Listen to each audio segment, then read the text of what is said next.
This week on the Analog Circle podcast, PlayStation VR2 gets a permanent price drop. How amazing is that? There's more bad news though. Oh man, the bad news keeps on coming from WB Games and that Nemesis system that so many people love. It may be some time before we see that in action again. Fable has been delayed, and the reason allegedly why has me a bit confused and bewildered to a certain degree, but we will definitely discuss. And we get a release date. Oh, this was a big one. We get the release date for Horizon, Forza Horizon 5 for PlayStation 5, and the features, at least some of the features that will be included in the game. But all of these stories can be found here and a lot more in episode 247 of the Analog Circle podcast. I am your host, Keon Mitchell, and welcome to the show. Welcome, welcome, welcome. Come on in, sit down and relax, because we're going to have a great conversation today. And if you're traveling, whether it's by car, bus, train, wherever, hopefully we will be able to accompany you to your destination. Now, as always, if you want to be a part of listener feedback, you can do it two different ways. You can either email the show, and the email address is theanalogcirclepodcast@gmail.com, or you can call into the show and let your voice literally be heard by calling in at 443-627-9087. So with that being said, before we get into the different things that happened this week, I wanted to share something with you guys that I actually saw over on X, or some people still call it Twitter. So this comes from, this is the name of the user at Miami GTA 6. Now this is under GTA 6 updates. Now this is allegedly what we're going to see in GTA 6. So it says GTA 6 is pushing realism to the next level.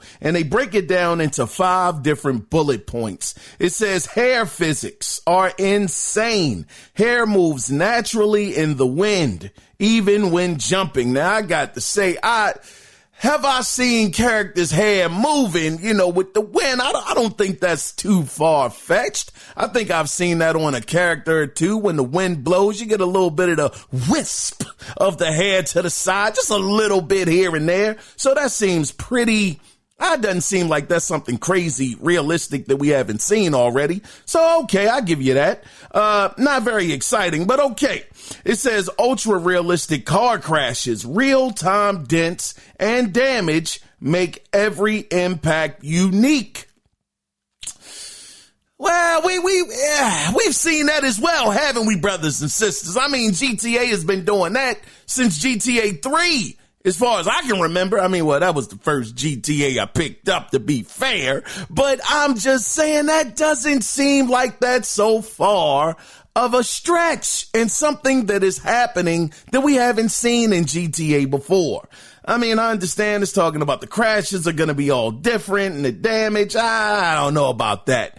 But this is where it got a little hot, got a little heated, just a taste.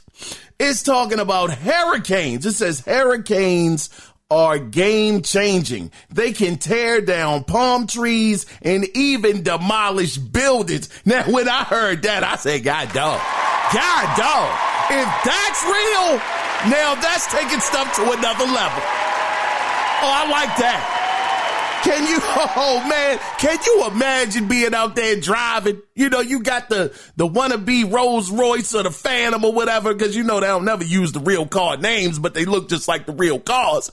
If you driving around and all of a sudden a hurricane hits and building parts and palm trees start flying towards your vehicle, oh man, that could be serious, especially if it happens randomly. Oh man, you start seeing the clouds rolling in and whatnot.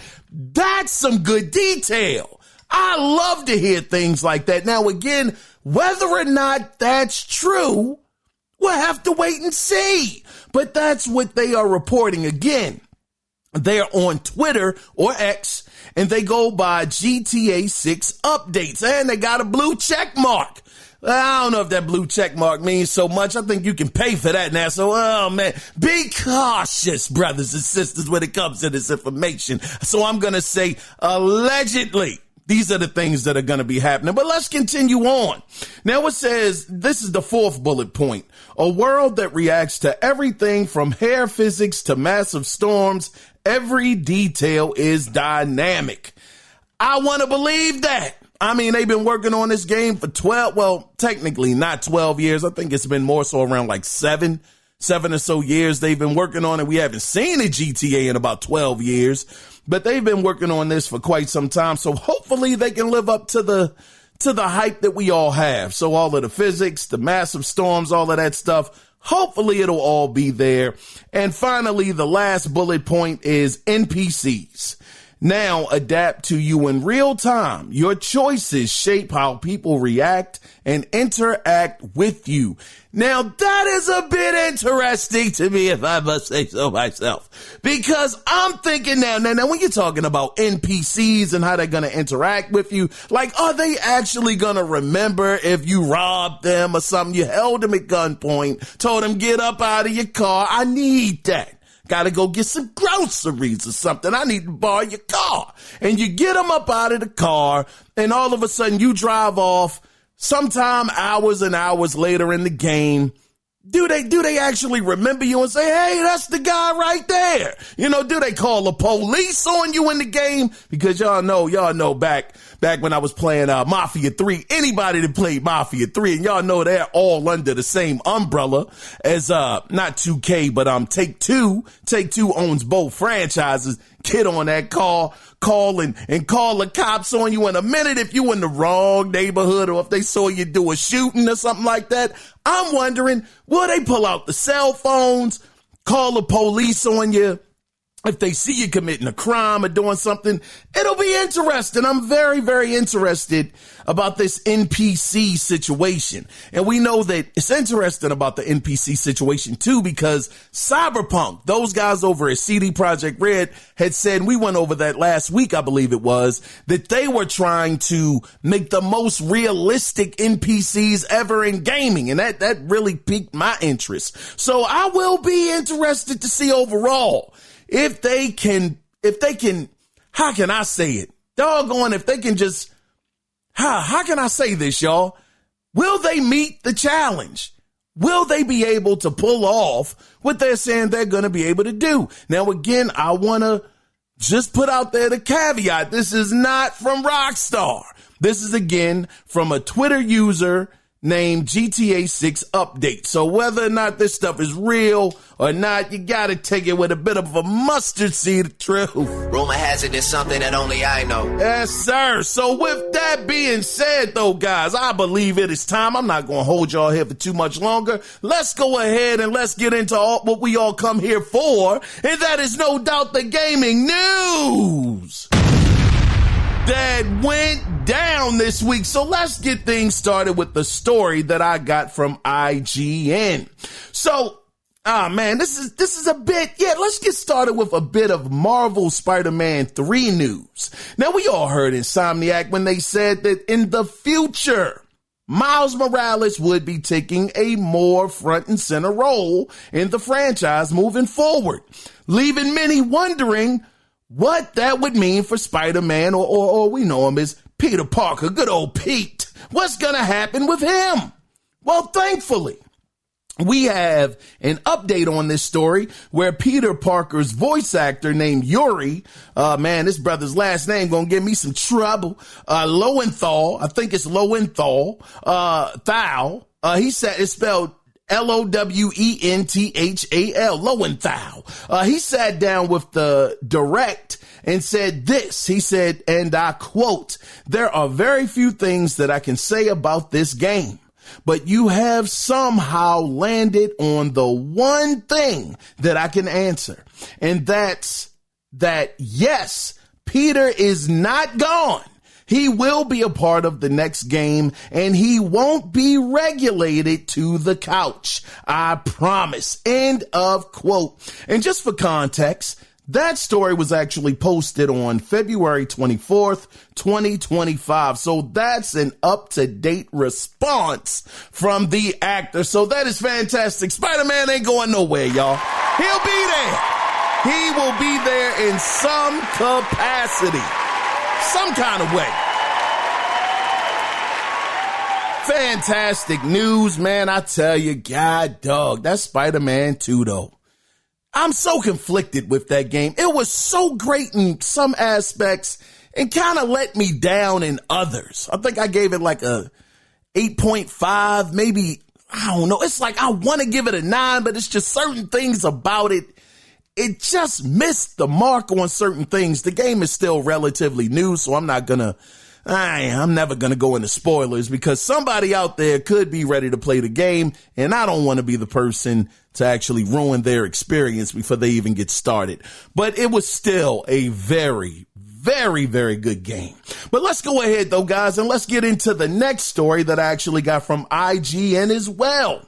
Now we know that NetEase is going through, these brothers and sisters going through some troublesome times right now, to the point where they're withdrawing from Western video game development along with layoffs and other situations that keep on coming up. I mean, did y'all know they didn't want to pay for the Marvel license at one time? I forgot the guy's name. He was like one of the leads, and he was like, I don't want to pay for the license. Make some off-brand characters, and we're going to call it a day. They told him, nah, brother, you can't do that. So they ended up making the Marvel characters in the game, got the license and all of that stuff. Now, I didn't get too worried, about any projects getting canceled, with this studio, NetEase, because I'm not very, very familiar with their works. But that was until I found out, this kind of hit my heart a little bit, made it skip a little bit, like, oh shucks, this might be trouble. Because I didn't know this, but Quantic Dream was actually acquired by NetEase back in 2022. So, my first thought was about Star Wars Eclipse. Now, I don't know if y'all remember that game. It was no gameplay that was shown, but man, that game looked awesome. Thinking about Star Wars with Quantic Dream working on it, this is the same team, brothers and sisters, that worked on Detroit Become Human, which I loved that game. It was awesome. Thoroughly enjoyed it. Heavy Rain was another game of theirs that I played. Loved it so much. I didn't get into the second game that they released. It would have technically been their third. I can't quite remember the name of it. It was with the little girl. She was actually an actress. Can't remember the name of that one. But also the other game, the first game that I'd seen from them was Indigo Prophecy. Man, I was back on like the PS2. And I said, God dog, what is this? It was showing different angles. Cop was coming into the bathroom after he committed the murder. Oh, man, shout out to Quantic Dream, man. These jokers they are unsung heroes, God dog it. Amazing at what they do.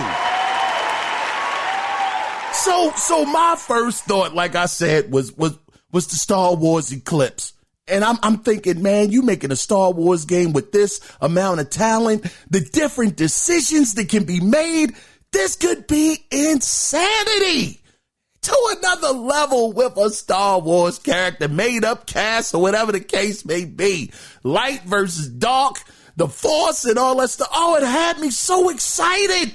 So when I heard that NetEase owned them, man, like I said, my heart dropped. It completely dropped because I said, what does that mean for them?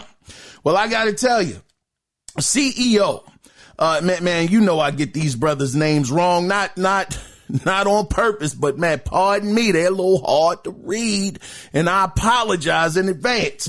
But the CEO, his name is Guillaume, I believe it is. It's spelled Guillaume. maybe Guillaume de Fonduamir. Yeah, spelled de Fonduamir. Man, that sounds very, very fancy. You spell it Defondaumire. Now, he said this, and I quote, he said, the developments of our current projects are progressing as planned, and we are fully committed to delivering and launching these innovative, high-quality titles in the future. End of quote. Now, IGN did ask about several studios, including Quantic Dream, and a NetEase rep did say this, and he said, and I quote, for the studios you specifically pointed out, I haven't heard any changes so far. As planned, we are expecting to bring some of the titles to the public this year. End of quote. So when I heard that, I said, okay, now we know how this goes.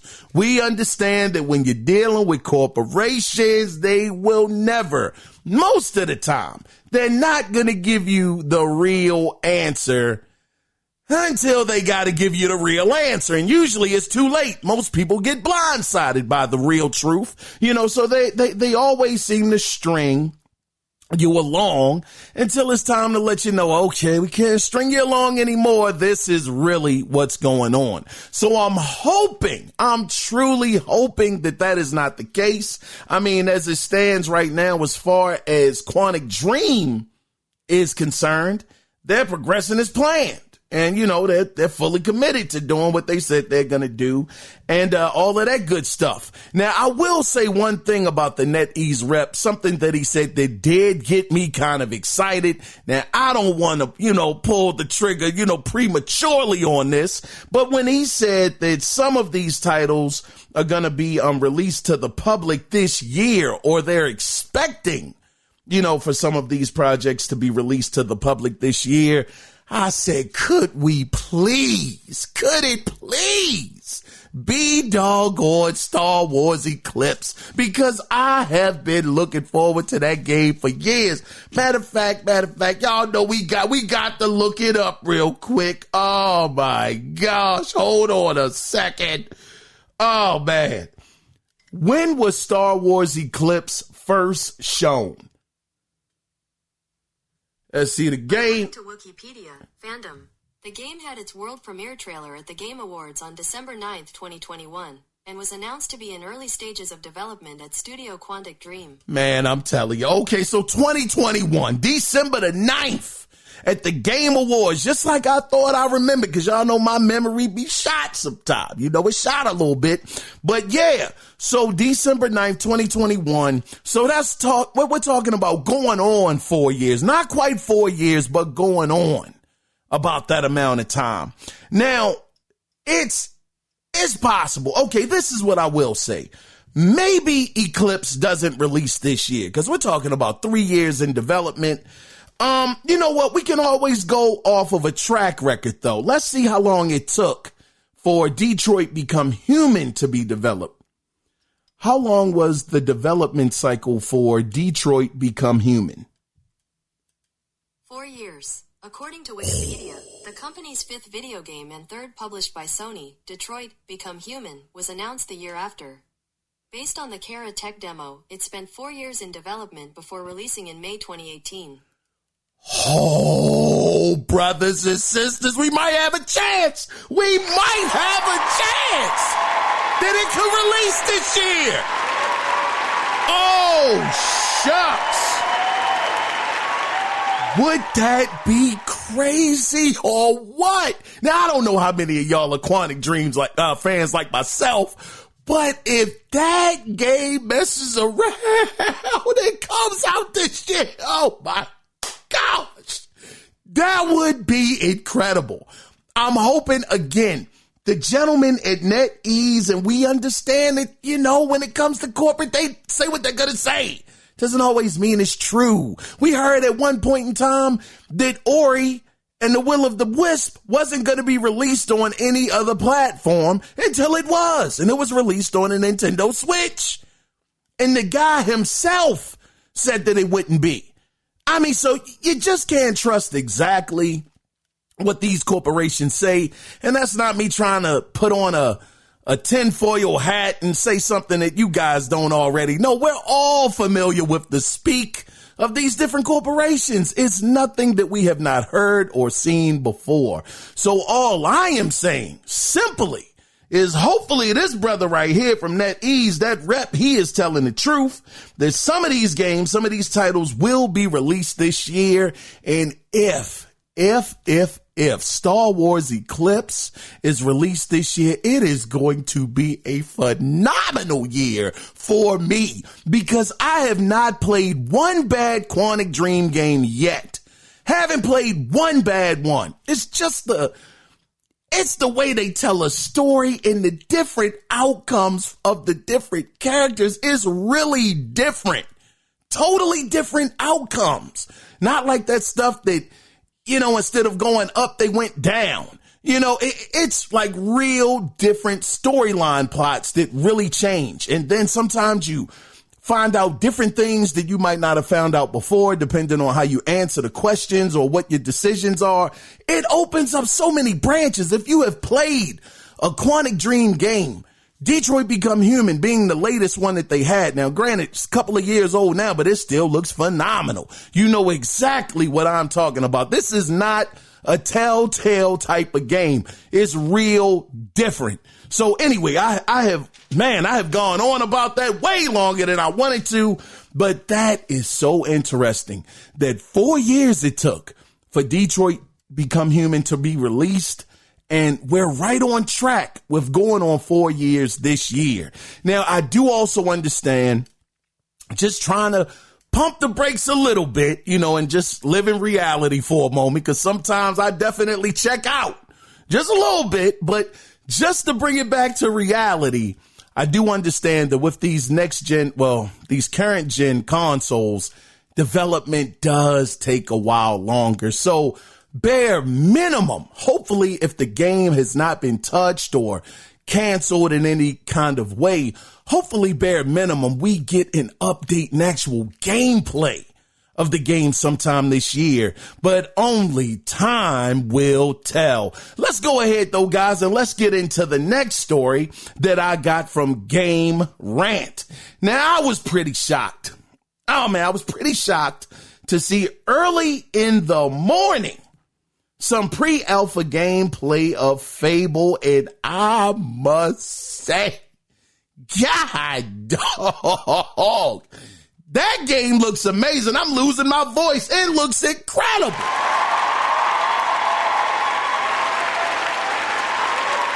Man, those jokers came to do some work. Man, they came on the scene with a gangster lean with those type of graphics. I said, whoa, it looks so good.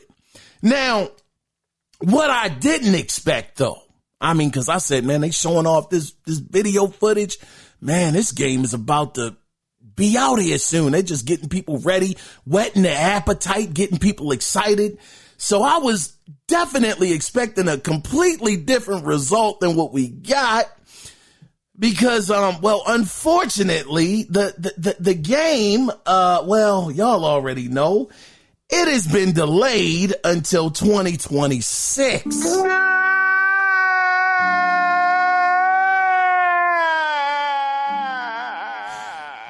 I said, God, dog.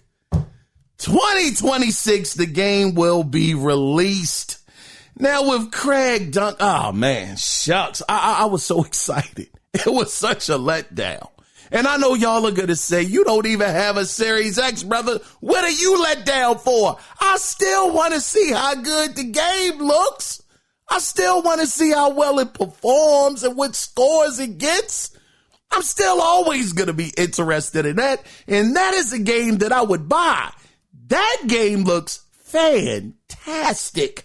But the thing that I want to say, though, is Craig Duncan, who is the current head of Xbox Game Studios, he's saying it is, quote, worth the wait, end of quote. Sound like he is channeling Oh, man. What's his name, man? Zelnick. He is channeling his inner Zelnick over there at Rockstar, telling everybody it's going to be worth the wait. You just stay tuned and just wait for it. I'm hoping that it will be worth the wait. But he is also saying that, quote, I have unequivocal, woo, that's a big word right there, unequivocal, darn confidence in the playground team, end of quote. That brother said unequivocal. Unequivocal. Oh man, I messed that all up. Let me get myself back on track. But he has unequivocal confidence in the playground team, end of quote. Now he continues. It says, quote, I want the community to understand that we do these things for the best of the games and the teams and ultimately the results in the best game for the community, end of quote. So he's letting you know, look, man, this happens all the time. Don't fret. Community, understand this. We're trying to make the best game that we can. We're trying to get the best results so that we can give you a complete package when this game releases. And to me, I would say that is fantastic because I'm sure that everybody in the community is tired of these games coming out half broken and having to do update after update after update after spending $70, not including tax, on these games. So if that's the case, they got to put it back in the oven and keep it, to keep it from releasing like that. Then I say do it. I mean, just thinking about it, I talked to, shout out to Les, man. Shout out to my good brother Les. He had actually, he was over the house. We were looking at the Javante Davis versus Roach fight. Yeah, that wasn't it, Javante, man. He's from the turf. He's from Baltimore, Javante Davis. But if I gotta be truthful and I have to be fair here, yeah, Javante didn't win that match, man. He went down on one knee. He took a knee. That should have been like 2 points or so that Roach should have had on his scorecard. To talk about wiping some doggone grease out of his eyes. Come on, Javante. Brother, I just can't, I couldn't get behind that. But anyway, it was a good fight. It was a good match. Roach definitely came for business. Shout out to him. He did a great job, just doing his thing. And I understand that it's this thing where, Baltimore guys don't mess with DC dudes and all of that stuff. I'm not a part of that. I actually have some DC friends, that I'm really cool with and got a lot of love for. It's all pretty much in the same area. It's just a couple of miles away. I think DC is give or take maybe like 50 miles outside of Baltimore or something like that. So it ain't far, but anyway, yeah, I ain't had no beef with that. Roach, he did his thing and he came to fight. So hopefully they get a rematch and, be able to get this thing, kind of started again. I don't think it's going to be the first match, with Davis coming back to the ring. I don't think he's going to go up against Roach for his first match back. But hopefully they'll make that happen in the future. But anyway, I'm talking about sports and whatnot. But anyway, yeah, so I was talking to my good brother Les, who was over the house watching the fight with me. And he had mentioned Avowed, and that's what I was trying to get to. He said he has been really enjoying the game. It's a really good game. He's been having a lot of fun with it. Matter of fact, man, let's look up the score of what Avowed got, because again, this was a game that they had to pump the brakes on and they had to delay it. So what is the Metacritic score for Avowed? It's, let's see, an average, hold on. Oh, it's got the wrong. All right, give me 1 second, y'all. I got to type it in. Avowed. Yeah, Avowed game. It's at an 80. Says the Avowed Metascore among critics has settled at an 80 on Xbox and a 79 on PC. Ooh, PC, you got down by 1 point. God, dog. That's petty though. I ain't gonna play off of that. It's just a point. But I'm just having fun with y'all. But yeah, it settled on an 80.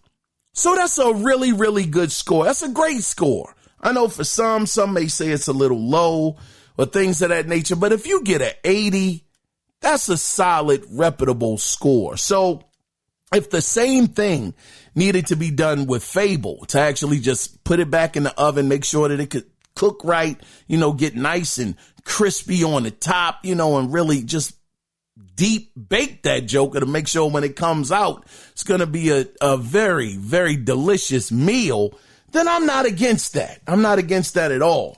But some people are under the impression, and this is where things just totally, it just went to a different side that I just wasn't expecting, man. But wait, it gets worse. These jokers said that they are delaying the game to bring it to PlayStation day and date. These jokers said day and date. What did he say? I said, wait a second. Hold on. Now, listen, we get the Microsoft, they're bringing all of their games over to PlayStation. Matter of fact, we're going to talk about it a little later, because that's going to be the question of the week. I know y'all are going to see it already, but anyway, we'll get there when we get there. But we know that they're bringing their games over. But doggone, can you imagine that they're delaying the game, Fable? They're supposed to be an Xbox, or it was and has been an Xbox exclusive for its whole existence. It has never been a Doom situation. It's never been a Fallout situation, Elder Scrolls situation, Call of Duty. It has been none of those things. So it's never been a situation where it's a game that released on multiple platforms. It's only ever released on Xbox. And you mean to tell me again, I don't believe it. I don't believe it's the case. But if Fable comes out, and when it releases, brothers and sisters, and it is a dual release, day and date, on PlayStation and Xbox, God, dog, even as a PlayStation fan that is very excited about this game, I wouldn't even want it to be on PlayStation day and date. It's just gotta be some rules here, some rules of engagement, rules and regulations. I would be offended as a gamer, as a person that absolutely loves this gaming culture. I would be extremely offended that I could go out there and buy this game, this Xbox first game on PlayStation day and date. I'd be sitting up there like what is going on, Phil? Brother Spencer, what is happening? Man, this would be terrible. Are y'all really under the, I can't even think of the word. Are y'all really under the assumption that this game is being delayed so it can release on PlayStation 5? Man, that is trouble. That's trouble work right there. That is diabolical. Downright diabolical. Darn. As an Xbox fan, I would be heated. As a PlayStation owner, I would be mad about that. But we're going to see. We're going to see. This game looks so promising. It looks like they really got something here. And that's the thing about Xbox lately. They look like they got hits. Avowed is at an 80. That's a great score. I know some people may hate on it and say it should have been a 95. I mean, God, dog, how often do games get a 90 and above? I mean, that is really, really hard.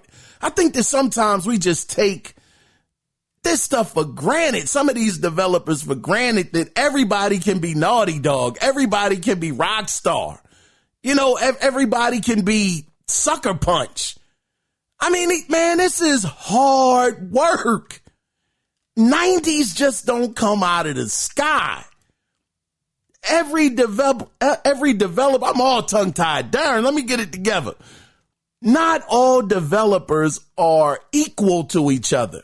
That's why you have the elites. If everybody was elite, you wouldn't have an elite tier. Like I said, you wouldn't have a Naughty Dog. You wouldn't have a Rockstar. Those jokers would just blend right on in. So I just think that sometimes when a game gets an 80 and it's getting, you know, pretty much beat down for being that, it's like, dag, man, that's really not a bad score. It's a B. They got a B. It wasn't a B plus. You know, 85 would have been like a B plus, but it's still a B, which is still more than above average of passing. So, I mean, again, if that's what needed to be done, the same situation that was done for Avowed needed to be done for Fable, then I'm all for it. As long as, again, it's not releasing on the PlayStation 5 day and date. I sure hope that's not the case, man. How would you feel being an Xbox owner if Fable came out on the PlayStation day and date? And I don't want to hear the answer, the Phil Spencer answer, hey, when everybody plays, guys, we all win. I don't want to hear that mess. I want you to tell me your honest opinion. How would that make you feel as an Xbox fan that's been down with the brand for forever, however long you've been down with it, and you paid the money, knowing that if you had held off, one of their most anticipated games could have been on the PlayStation day and date. Just curious to know. But let's go ahead, though, guys, and let's get into the next story that I actually got from Kotaku. Now, there has been a major, God, dog, it's a bloodbath over here, brothers and sisters, but it's been a major shakeup at WB, unfortunately, on February 25th, 2025. This is what happened on that day. Warner Brothers announced Monolith Productions, Player First Games, and WB Games San Diego are shutting down.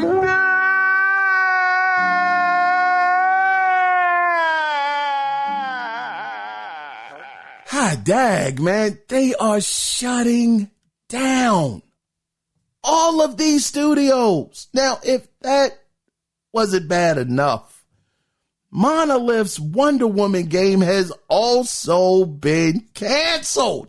And unfortunately, golly, hold on, man. Gee whiz. Now, this isn't the first time that I'm reading this, but man, oh gosh. This is just bad news, man. I understand that they're having a hard time over there. Suicide Squad really messed them up.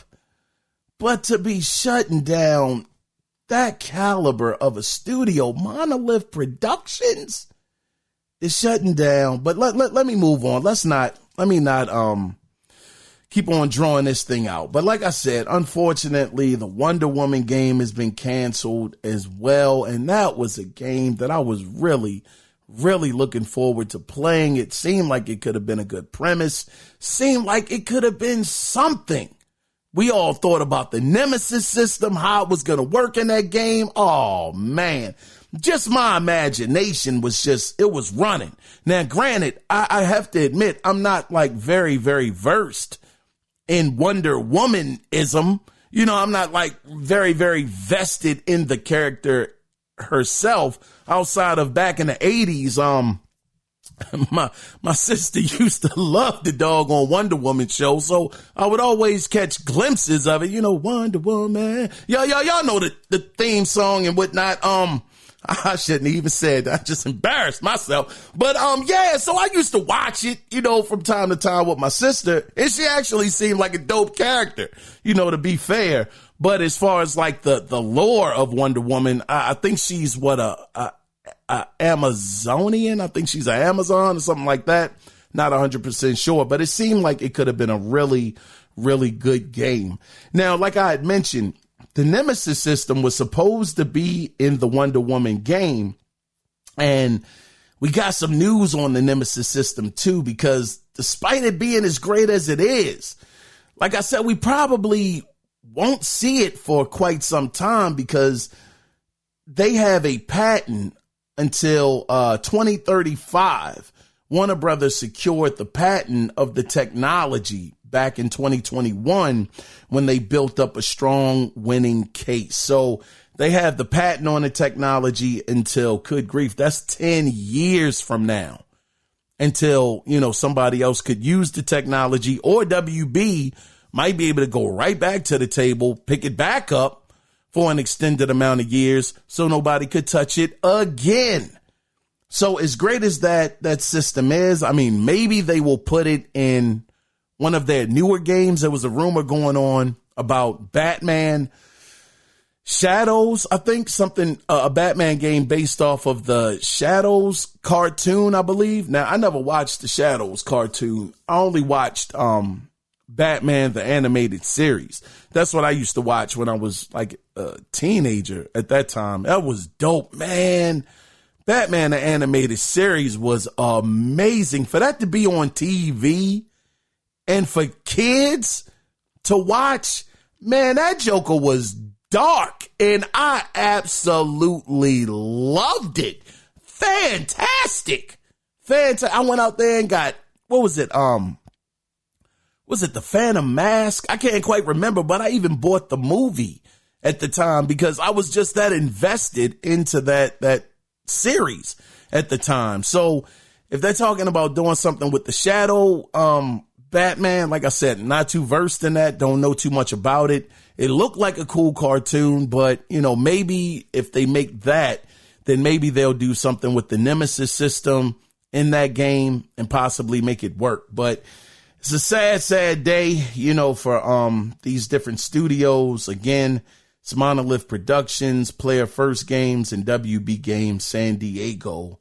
They are shutting down. But we'll see what happens, man. They still got some projects they're working on. They talked about having another, like I said, I mentioned the Batman game, it's not Harry Potter, but the other game that they released, Hogwarts, there was a very big success. They're working on a sequel to that. And the other game that they're working on, I believe, is Game of Thrones. So we'll see what happens with those 3 projects in the future. But it's just sad to see these studios close. But let's go ahead, though, guys, and let's get into the next story that I actually got from The Verge. And this is actually great news right here. So starting in the month of March, which we are in today, I believe today is March 3rd. Yes, it is at 5:11 p.m. It didn't say what day, but it said starting in March, Sony will be dropping the price of the VR2, well, I'll say the PlayStation VR2, Call of the Mountain bundle to $399 from $549.99. And I will say it went on the blog .playstation.com website. And this was the thing. I was a little confused because now the thing was you could actually purchase the Call of the Mountain, the PS VR2 Call of the Mountain bundle for $399. And like I said, on the blog.playstation.com website, you could also see where they dropped the price of just the PlayStation VR2 headset with no bundle for $399 as well. So as long as this wasn't a typo, I say you're probably better off getting the bundle because at least you get a free game, for the same price. So now going from $549.99 to $399, you can get the PSVR2 Call of the Mountain bundle. That is fantastic news. Fantastic. That's $150 saved.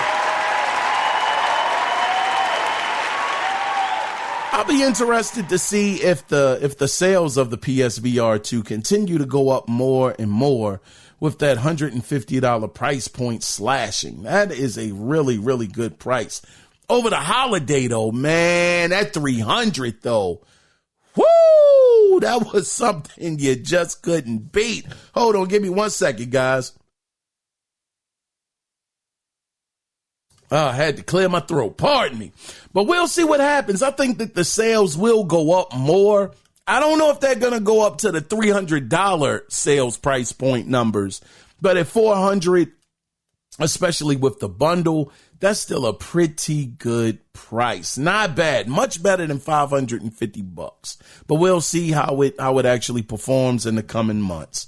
But let's go ahead, guys, and let's get into the next story that I got from Game Rant. So at this point, we know that on March 9th, and it is coming up soon, Hideo Kojima will be talking about his latest project that we all know is Death Stranding 2. I'm actually kind of excited about this. But thanks to some updated info on the PlayStation Store page, we got a few details on the game ahead of time. Now, one thing that's big for me, I mean, this is big. This was something that I was happy to see, is there will be varying environments compared to the first game, including deserts, aquatic locations, and at least a cityscape environment, as well as mountainous terrain. Now, my thing with Death Stranding, that was one of the things that was a bit of a pet peeve for me. Normally, having the same kind of environment doesn't really bother me as long as the game is really well done. It's kind of like a backdrop. I don't really trip on it too much, but with me not really gelling with Death Stranding as much as I'd hoped, going over mountainous terrain over and over and over again. I mean, until you actually dropped off your packages at a base, which that was a little different, a little bit, but I was like, man, I sure would like to see the environments actually change up a lot more. So again, now I only got about 3 or 4 hours into Death Stranding, so I didn't really stay in there a lot. So maybe, I don't think the environment's changed. Every time I looked up a video on it to try to inspire me to get back into it, it was always going over the same mountain terrains and whatnot. I didn't really see anything different about it. So with them switching it up this time, that does get me at least a little bit more excited to know that if I do pick this up, it's going to have something different on it, and on top of that, now the thing is going to be different environments, but on top of that, each biome will have its share of difficult traversal, thanks to dynamic environmental elements such as floods and rock slides. So that really brings a totally different element to it. Could you imagine up there climbing, up a different mountain, or you're in a certain biome and all of a sudden a flood just starts coming your way and you got to run for your life, try to find a tree or something to run up. Now, granted, I don't know where you might find a tree out there. It might be something out there, but you got to run and get up the tree while this flood goes by, or you're in an environment on a mountain and all of a sudden a rock slide starts to happen. That sounds great. I mean, that sounds awesome. I'm just imagining just walking along, doo-doo-doo-doo-doo, and all of a sudden you start hearing rocks start to crumble a little bit. It starts with smaller rocks, and then, bigger rocks. All of a sudden, boulders are falling all over the place. Oh, man. Yeah, sign me up for that. I like that already. So that's the thing about the environments and the different terrains and biomes. But it also says on the PlayStation Store page, it also said that the world is officially characterized as being central to the plot. So that's interesting. And it said, and Sam and his allies will be on a mission to save humanity from extinction over the course of the game. So we actually have the premise of the game. We know we're going to be in different biomes. It's going to be different environments. You're going to have to deal with rock slides. You're going to have to deal with floods, things of that nature. That all sounds much better than that first game. The only thing, listen, I will always give the game this. Graphically, man, Kojima, you did your thing, brother. You did your thing graphically on that thing. Beautiful looking game. Man, but when it came down to the most important thing, when it comes to a game, to a great game, it's not just graphics, it's the gameplay and the hook. That's where, my brother, in my opinion, you fell just a little lot short on that one. That was rough. That was just a rough playthrough. Well, it ain't even a playthrough. Like I said, I got about 4 hours in and I said, I can't do this. And the reason why I even stayed as long as I did was because the game was so nice to look at and the story looked like it could have went somewhere. It had a good story. I mean, I was like, wow, this is a dope character. The woman and am I really, I ain't going to spoil it because somebody else might want to go back to it, to play it to get ready for the second one. But it was some interesting characters that I met in the short time that I was playing. People crying when they go into the site and whatnot of the bodies that got that stuff on them, and you had to pick them up and put them on your back and take them to a place and burn them. And when it was like, man, it could have been something. I just needed more action. Man, that action was lacking. I said, man, I just want to, I want to fire at somebody. I want to have some enemies to actually have to fight. And when I got to a boss fight, man, God dog, it was like this black looking ink looking beast or something. I'm like, how the world do I beat this thing? After that thing kept on whipping me around the doggone level, I said, man, I can't do this. I can't even do it. I don't think I had a weapon. I'm like, man, I ain't got a gun. I don't have anything. So I'm like, man, I just needed more action. It was just a game that I wasn't ready for. I was just not ready for that type of game. It truly felt like a walk-in simulator. I know people were joking about it, saying it's FedEx delivery, man, and all of this other stuff. But darn, when you got down to it, at least from what I played, I really did feel like I was FedEx or UPS on foot. Sometimes you get a little motorbike and whatnot, and then you get too many packages, man. You got the whole of controller straight. He start falling forward and whatnot. You had to straighten them out so it wouldn't fall, and the packages hit the ground and start breaking up and what. Man, yeah, darn that. Hey, Kojima, I'm hoping, brother, you kind of switched up the premise, keep the premise the same, but please add some action in that Joker, just a little bit more than what I saw. But anyway, let's go ahead, though, guys, for the sake of time, and let's get into the next story that I actually got from the Game Post. So, yeah, I'm not going to be too long-winded with this next story, but Sony Santa Monica posted 2 job listings on their website.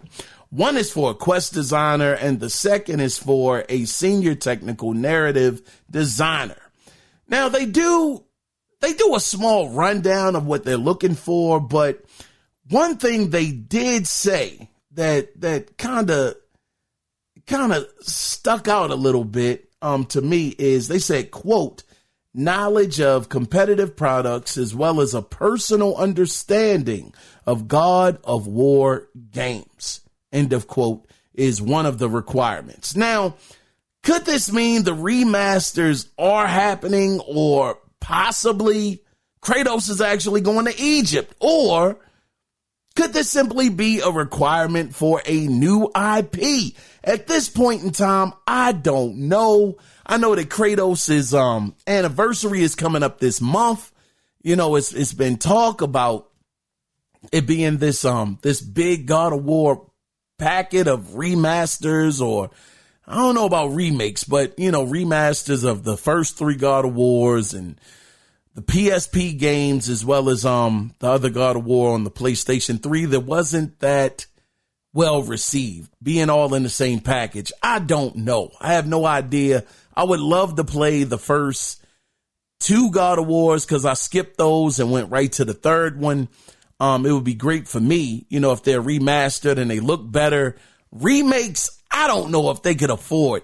And that's the thing that, just thinking about this, I'm a little leery on them making all of these remakes. Because could you imagine how much money they would be losing if they gave you 3 God of War remakes in one package, as well as the PSP games and the God of War from the PlayStation 3, all remakes? That would be bonkers. I don't think they could afford to do that. Just like when people talk about the Gears of War trilogy all being remakes of the God of War, Gears of War games, I don't know if that's great business. I just don't think you can make that kind of package. Now, if you're going to individually release each game, that's remade, then that's one thing. But to put them all in one package for $70, man, I don't think so. But we'll see what happens with this God of War situation. We at least know that is one of the requirements, is that a person is familiar with God of War games. But we will see. But let's go ahead, though, guys, and let's get into the next story that I got from WCCF Tech, and this one was a biggie. Now, it's official. Forza Horizon 5 will release on PlayStation 5 on April 29th. April 29th, the game will be released, but you can get early access if you order the premium edition, which will have you playing on April 25th.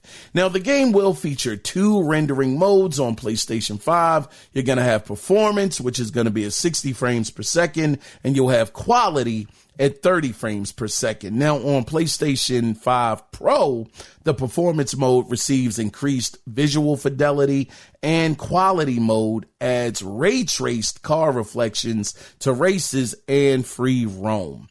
Also, the PS5 release coincides with a big update called Horizon Realms, which will be available on all platforms. Now, this mode will allow you to explore 12 evolving world locations. You're going to have a stunt park, a ice rink, a oval track, summer party, neon airship, Dia de Muertos. I don't even know what that is, but you'll have a winter wonderland to explore, lunar drift arena, retro wave highway, cars and coffee, and stadium maze. So all of those will be included as well. Now, granted, hold on. I don't want to say that's included. I don't know if that's DLC or not. I don't want to give you guys false information. Like I said, what I do know is this mode will be available, or this update will be available, again, called Horizon Realms. It'll be there, when it releases on PlayStation 5, as well as it's going to be, of course, available on Xbox as well the same day. So, yeah, that's very interesting, having all of those different places to go to. I know so many people were excited about Forza Horizon 5 when it first released. People thought that it should have been up for Game of the Year. All kinds of craziness. I'm like, when has a racing game ever won Game of the Year? Y'all are wilding right now. I understand it was probably a great game, but that great? Man, if anything, the best it could have done, and I believe it did do it that year, was win Best Sports Game of the Year, which I don't want to lie to y'all. Hold on. We can always look it up, so I'm not giving y'all anything false. Did Forza Horizon 5 win any awards? Yes. Forza Horizon 5's awards include the Game Award for Innovation in Accessibility for Microsoft Studios in 2021 and the Game Award for Best Audio Design for Playground Games in 2021, among others. Yeah, so I think I lied. Oh, no, I didn't. It said the Game Award for Best Sports/Racing Game 2021. Okay, yeah, so I did remember that correctly. Okay, so yeah, it got a lot of awards. It was definitely celebrated that year, but to say that it deserved game of the year, that's always a stretch. Anytime it comes to any sports game, I'm with, everybody else. And when I say everybody else, I mean the game awards, that I don't think that a sports game should ever be up for game of the year, even if it has a story mode in it. As much as I love Fight Night, man, Champion, as much of a fan of that game as I am, I would never say that game should have been up for game of the year, because at the end of anyway, I'm not going to get into it, but that's it. April 29th, it'll be releasing officially. Again, if you want to get it early, just pre-order it. You'll be able to play by April 25th. Now, the other thing that I wanted to mention with this story is, we've already gone over Fable. Here it is. Forza Horizon 5 is coming to PlayStation 5. Again, April 29th. But according to Tom Warren, Indiana Jones could also release in April. Now, that guy, Xbox. Now, Microsoft, I don't know. I don't know. And this is the thing that scares me about PlayStation being put in this different position. Here it is. Again, it's not official. Tom Warren is mentioning this. Doesn't mean it's going to happen. But here it is. Next month, they'll have Forza Horizon 5. And then you're saying that it's a possibility that Indiana Jones could be there as well. This is going to make it so PlayStation does not have any incentive to bring out their games with any haste.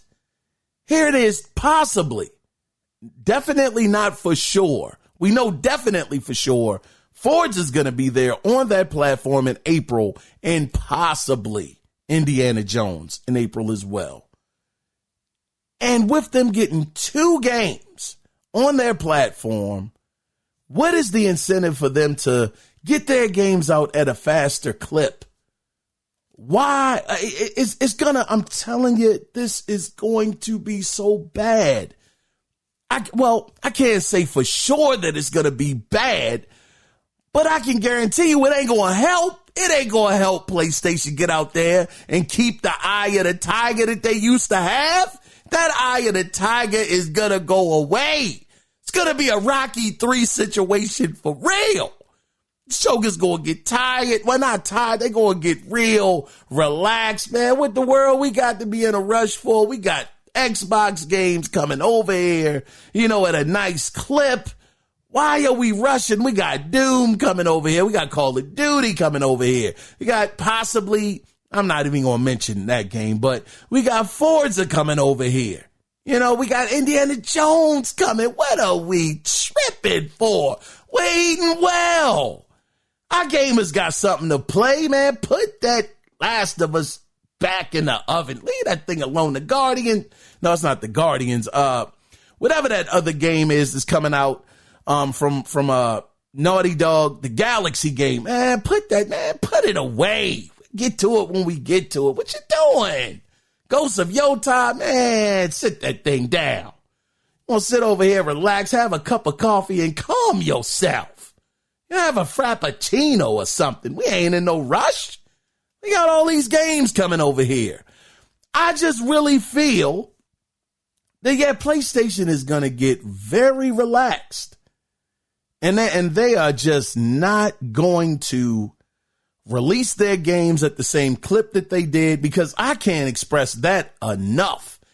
That's why I'm a PlayStation fan. It's their first party games. That is the reason why. Xbox, I was a fan of yours until you start putting your games everywhere else and started pretty much not paying the console enough attention and putting other things and other platforms before your own platform. That began to be my problem with y'all. And PlayStation, they're keeping the same model that I like. They're making sure that they're paying the most attention to their customer fan base on their console. But I'm going to tell you something. With something like this going on, I don't know how long that is going to last. Because like I said, that cocky PlayStation 3 is still there. Most certainly. And with them not having a reason to release games, at the clip that they normally would, just don't like this. I just don't like this idea of PlayStation pretty much being able to write their own ticket with nobody really opposing them to really throw competition their way. But we'll see. We'll see if the Indiana Jones situation is true and, in April, and we'll take it from there. But, yeah, we'll go ahead and move on. But just on a side note, y'all know I'm such a doggone fool when it comes to Unreal Engine. Y'all know I'm just such a fan of that technology. But it just always gets me excited. So even though it's not a game, but more of a demo, if you want to see what Cyberpunk 2077 could have been in Unreal Engine, it's a new tech demo available to look it up, to look up. Now, if you do want to look it up, though, on YouTube to check it out, just type in Unreal Engine 5.5.3 and then type in Cyber Streets tech demo. Now, just for context, because this thing looks sensationally incredible, but just for context, it is running on a RTX 5090 graphics card, just to give you some context there. So yeah, this is cutting edge technology when it comes to the video card. And again, I'm not a PC fan. I can give a doggone about PC, but I gotta give credit where it is due. And that 5090 is 5090, and on that doggone demo, it looks fantastic. And also, let me say this. Now, when I talked about Cyberpunk 2077, it is not a literal Cyberpunk 2077 demo, but it was inspired by Cyberpunk 2077, and the streets and, the lighting and the ray tracing or whatever may have you. It looks gorgeous. Fantastic. I would definitely recommend looking that up. But let's go ahead, though, guys. And I believe, we're almost done. I always try to get you out of here in an hour. Pardon me for being long-winded today, though. But I always miss y'all, man. I love talking to y'all, man. But let me move on, though. So let's get into the next story that I actually got from Game Rant. So I'm not sure how many of you are familiar with Mercury. Have any of you guys heard of Mercury Steam? If you haven't, they were the developer behind Metroid Dread, which I have. Man, Metroid Dread, listen, I played the demo. Okay, all right. I don't want to act like I played the full game, not be lying to y'all. But I did play the demo, and man, that Joker is buttery smooth. It is smooth. I loved it. Loved it so much, I bought the game. I have the game, but I haven't played it. But yeah, Metroid Prime. No, not Prime. They were behind Metroid Dread. They also developed Castlevania Lords of Shadows, and they developed Metroid Samus Returns for the Nintendo 3DS, which, if that's the one that I'm thinking of, that was the side scroller, that joint almost made me pick up a 3DS. I played that game in the store and it was in 3D. I said, "Oh, that joint is nice." But anyway, let me get to the story at hand. But now they have a new title that's actually releasing on May 22nd, 2025. This being published by 505 Games. Now, the name of this game that they are working on is called Blades of Fire, which will be a single player game releasing on PlayStation 5, Xbox Series, and Epic Games Store. Now, the game will feature over 50 enemy types, and I found this very interesting. It's going to be over 50 enemy types where the player will be able to select the body part they want to attack. I like that. That sounds pretty good. And using the appropriate weapon type will be crucial to coming out on top. Now, the thing that really got me interested in this game is because, they say you're only as good as your last project.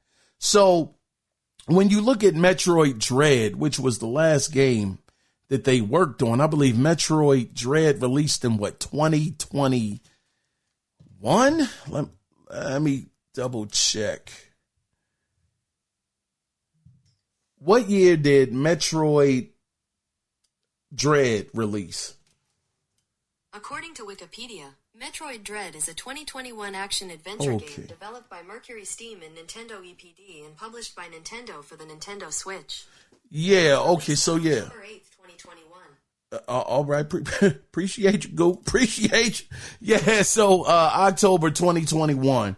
So yeah, so it's been about, going on 4 years since their last game. And Metroid Dread, like I said, you're only as good as your last project. Metroid Dread Metacritic score was a 88. 88. So that's a phenomenal score. Then you look back a little further, Lords of Shadows, Castlevania, Lords of Shadows got an 83. And then Metroid Samus Returns got an 85. So they are hitting between a B, not a B plus, but they're hitting between a B and a B plus. Because at an 88, that's a high B, B plus. And that was their last project. So it seemed like their lowest scoring game out of the three was Castlevania Lords of Shadows. So with that type of track record, it seems like they're continuously going on the up and up, with their latest project, again, Metroid Dread, being the highest rated game out of the three, which was their last one. So it seems like this next game will have a lot of promise. And again, the name of the game, if you're interested, you can look it up on YouTube. It's called Lords of Shadows. No, I'm sorry. That's Castlevania.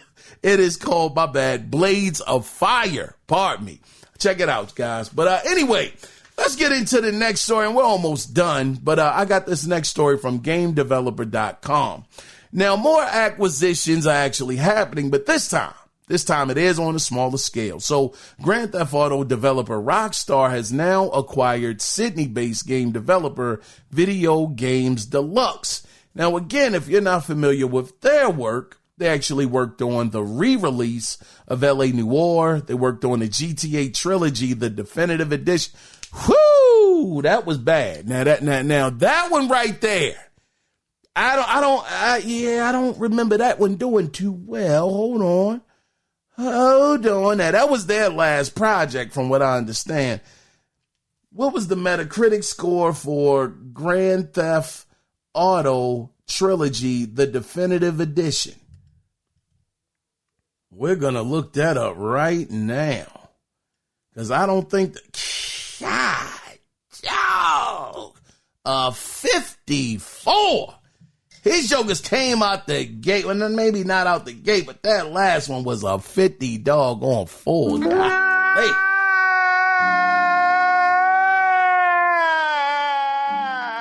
Man, them jokers was struggling with that one. 54. Woo! Hopefully Rockstar can help you mother lovers out. 54 is bad, but that was what they worked on.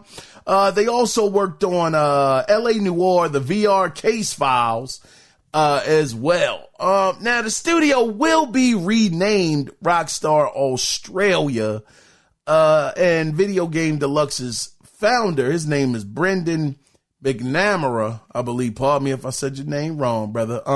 But he said this, and I quote, "We are thrilled to be a part of Rockstar Games and to continue our efforts to make the best games possible." End of quote. Man, brother, that best games possible. 54. Yeah, I would hope, good brother, that you would be able to do better than that over at Rockstar. That's a tough deal right there. But for some reason, it's obvious Rockstar saw something in these guys for them to want to pick them up and make them a part of the team and give them a doggone Rockstar chain, I guess. We'll see what happens with these guys. But anyway, let's go ahead, though, and let's move on into our final story for this week that I actually got from The Gamer. So in January, this is interesting.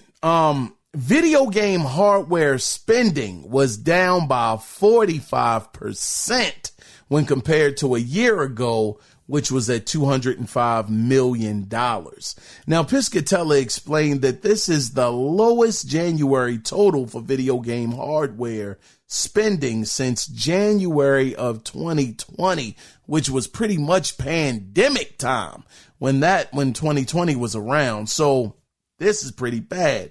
Now, PlayStation 5 hardware spending dropped by 38% year on year. Xbox is down by 50%. God, dog. And Switch is down by 53%. 53%. Now, granted, we know what's going on in the world. We know what's happening with the economy right now. Things are just not well right now. Like we talked about before, and I'm not going to keep on beating this dead horse, but some people just have to decide whether they want to eat or get gas for their car. You know, do you want to eat out, or shucks, do you want to get a pair of pants or some clothes or something like that? It's just, I mean, everybody has different situations. I know those were probably two poor examples that I use, but I'm just simply saying that people have to, decide, whether they want to do things for fun or they have to do things for survival, for a lot of people. So it's not very shocking that this is the case, that, spending is down. It's just been a very, very tough year this year. So hopefully things will get better. Hopefully things will, be on a rebound as the months and, possible years go on from here. Just hopefully things do get better. But anyway, that is the end of the gaming news this week, which leads us into the question of the week, which I know we went over just a little bit earlier in the show, but let's go over it officially. And as I always say, thank you guys for being here as well and showing your support. But let's get into it. So, when should Xbox games come to PlayStation? Now, what I mean by that is I couldn't make the title longer than that because I thought it would just be way too long. But what I'm really asking is, when should original Xbox IPs be released onto PlayStation? Now, to me, Fable, that's an original Xbox IP. Talking about Gears of War, Halo, those are like original IPs that have only released on Xbox and nowhere else. I'm not talking about, like I said earlier, and I apologize for repeating myself, but we're not talking about a Fallout situation where it was everywhere at one point in time. We're not talking about a Doom situation, Call of Duty, nothing like that. But the games that are synonymous with the Xbox brand, when should they release on PlayStation? Because I would say if they do have to come over there, make them wait. Make me wait. Make me wait a long time to get your games. Because if I want it bad enough and it's that great of a game, somebody like myself is going to say, bump that. I need this right now. This game is getting 9 out of 10s, 10 out of 10s, game of the year nods. I want to play this game today. So if I know that I'm not going to get that game for, however long, don't do a Tomb Raider. Don't tell people, oh yeah, in a year, the exclusivity will be up and it'll be on other platforms. Don't do that. Please don't do that. But I feel like at this point in time, that's exactly what Phil Spencer is going to do. Having the game showing up on their stage. I don't even know. It's probably a dumb question by me. At this point in time, I didn't think this thing out enough. But I'm just curious to know. I'm not going to get long-winded here. That's the question. When should Xbox games come to PlayStation? Those originals. I think you should have to wait 3 to 5 years to get them. That's how I feel. I mean, you look at Forza Horizon. To be fair, Forza Horizon 5, like I said, if I'm not mistaken, I believe that game came out in 2021? 2021, that game came out. So you're talking about going on 4 years that it's been since that game actually released on a Xbox platform.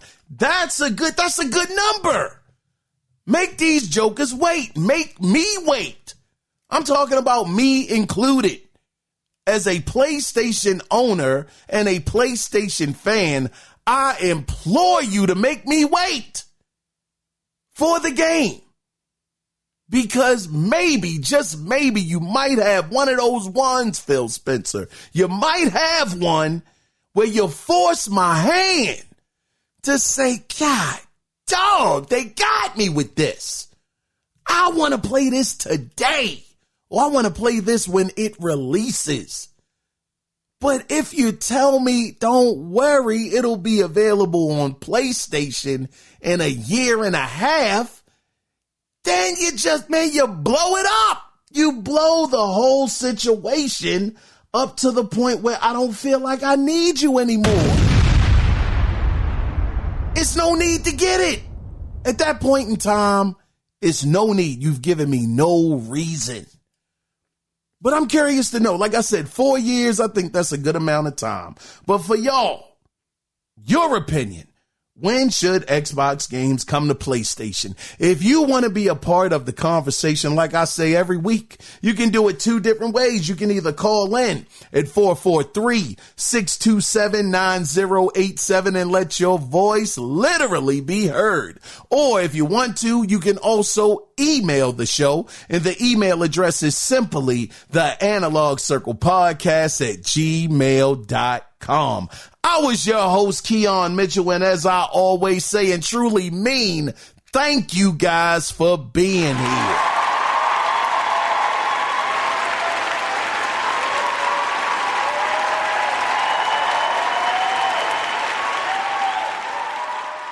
Now, with that being said, guys, before we officially wrap this thing up and put a bow on it, always remember one thing. It is not about the consoles, brothers and sisters. It is about the games. So until, we might be at it next Wednesday. I've been recording a little early because Wednesday has not been a good day, but we may be at it again next Wednesday or Sunday or Monday. We will find out then. But until then, you guys take care.